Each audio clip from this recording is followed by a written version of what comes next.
कहीं भी आने जाने, घूमने फिरने के लिए किस तरह का बैग खरीदना चाहिए? आप कहेंगे जैसी आवश्यकता हो वैसा। बैग दिखने में अच्छा और टिकाऊ होना चाहिए। लेकिन हमारे देश में कंपनियों का इतने भर से भला काम कैसे चल जाएगा? गहने बनाने वालों से लेकर कुर्ते पजामे सिलने वाली कंपनियां तक सोशल मैसेज देने में जुटी हैं, वो भी केवल हिंदुओं के लिए। बैग बनाने वाली एक कंपनी का विज्ञापन आया है। विशेष रूप से विवाहों के मौसम को ध्यान में रखकर इसे बनाया गया है। बहू के गृह प्रवेश का सीन है। बहू दादी जी के पांव छूती है, आशीर्वाद मिलता है, खुश रहो, इस विक्रम को भी खुश रखना। बहू रानी के चेहरे पर पीड़ा तैर जाती है। फिर मामी जी बधाई देती हैं, कहती हैं कि खुशखबरी जल्द देनी पड़ेगी। बहू रानी शर्माती नहीं बल्कि कुछ चिढ़ जाती हैं। पीछे खड़े उनके पतिदेव भी उनकी चिढ़ को भांप जाते हैं। अगला आशीर्वाद मिलता है, दूधो नहाओ पूतो फलो। अब तो बहू रानी का चेहरा पूरी तरह उतर जाता है। तभी पीछे से एक लिबरल प्रोग्रेसिव टाइप ससुर जी की एंट्री होती है। कहते हैं इस सब के लिए तो जिंदगी पड़ी है, अभी घूमो फिरो ऐश करो। इतना सुनकर बहू रानी का चेहरा खिल उठता है। वो भावुक होकर ससुर जी के गले लग जाती हैं।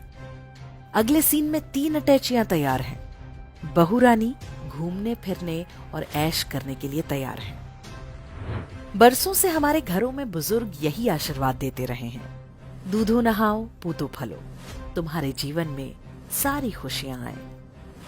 दूधो नहाओ का अर्थ ये नहीं है कि साबुन पानी छोड़कर दूध से नहाओ।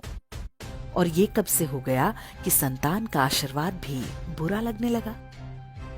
यदि संतान ही नहीं चाहिए तो विवाह की संस्था में प्रवेश ही क्यों किया? चलिए मान लिया कि नहीं चाहिए, लेकिन घर की कोई बुजुर्ग महिला यदि ये आशा करती है तो क्या इतना बुरा लग जाना चाहिए कि गृह प्रवेश के दिन ही मुंह बन जाए? वो भी ऐसा कि सीधे अमुक कंपनी की अटैची देखकर ही बत्ती सी बाहर आए। वास्तव में ये विज्ञापन हिंदू परिवार व्यवस्था पर सीधा हमला है। ये बात सही है कि बहू आते ही कुछ लोग संतान की आशा करना आरंभ कर देते हैं, लेकिन इसका मतलब ये कब से हो गया कि उससे नई बहू के घूमने फिरने या ऐश करने पर प्रतिबंध लग गया? समय के साथ भारतीय परिवारों में बहुत कुछ बदला है। बहुत सारी वर्जनाएं टूटी हैं।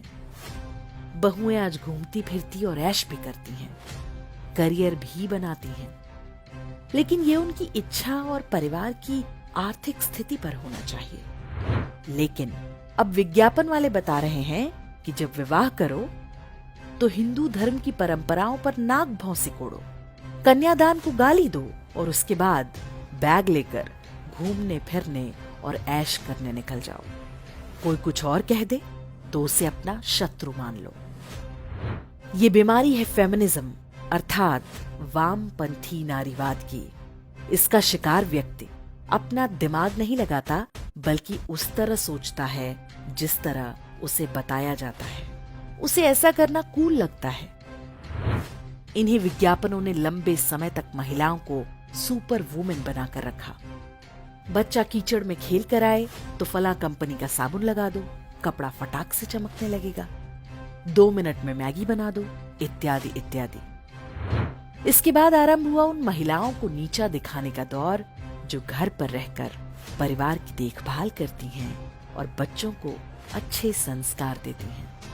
महिला है तो वर्किंग होनी चाहिए। जो बाहर नहीं जाती, नौकरी नहीं करती, वो तो बेकार और पिछड़ी हुई हैं।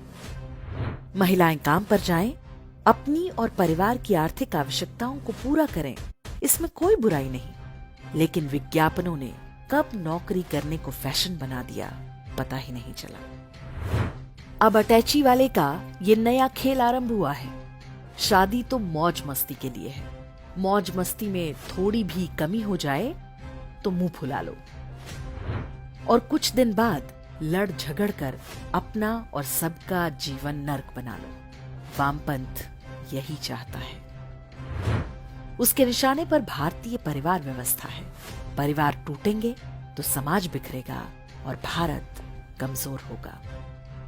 अंत में अटैची ही बचेगी, जिसे लेकर यहाँ वहां घूमते और ऐश करते रहिए। सोचिए कि ये विज्ञापन एजेंसियां क्या कभी किसी बुर्के वाली का ऐसा गृह प्रवेश दिखा सकती हैं? पूतों फलने की असली चुनौती तो उनके लिए होती है। एक एक को 10-10 पूत पैदा करने पड़ते हैं। अटैची वाले लाला जी को उनका दर्द कब दिखेगा? हिंदू समाज तो बहुत पहले से 1 या 2 बच्चों तक सीमित हो चुका है। हिंदुओं को ही सोशल मैसेज देने की इस बीमारी का एक ही उपचार है। गूगल पर जाकर सर्च करें कि किस किस नाम से इनके बैग और अटैचियां आती हैं। बाजार में कई अन्य कंपनियां भी हैं। कोई ऐसी कंपनी चुनें जो हिंदू घृणा का धंधा नहीं करती हो।